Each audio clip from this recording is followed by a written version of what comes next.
আমরা আগে লুকো বাস খেলছি, কিন্তু আগে এরকম সিরিয়াল ধরা খেলা ছিল না। আগে 8খান 10খান করে নৌকো বাইশ ধরছে, ইংল্যান্ডের কতগুলো ডুবে গেছে, কতগুলো আমরা হাউস আগে থেকেই আছে। দেখুন আমরা কি বয়স 60, আমরা আর খেলতে পারবো না। পুরাতন প্রাচীন কাল থেকে এই খেলাটি আমাদের মাঝে অত্যন্ত জনপ্রিয় একটি খেলা হিসেবে পরিগণিত হয়েছে।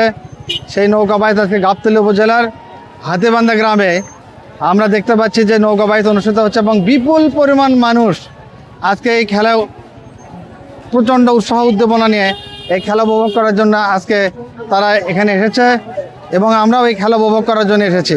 আসলে আমাদের দেশে যে শুদ্ধ বিনোদনের যে মাধ্যম এগুলো অনেক কম, সুতরাং নৌকা বাইচ উপভোগ করা একটা খুবই সুন্দর একটা বিনোদন। সেই বিনোদন উপভোগের জন্য বিপুল পরিমাণ মানুষ এখানে উপস্থিত হয়েছে এবং যারা আজকে আসলে এই গাবতলী উপজেলার হাতিবান্ধা গ্রামে যারা এই খেলাটা আয়োজন করেছে তাদেরকে ধন্যবাদ দিতেই হয়।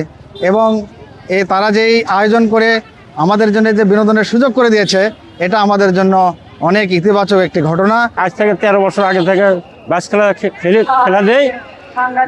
আমার গ্রামের জনগণ খুব ভালোবাসে, তারা আবদার করে, এই হিসেবে আমি খেলা পরিচালনা করি।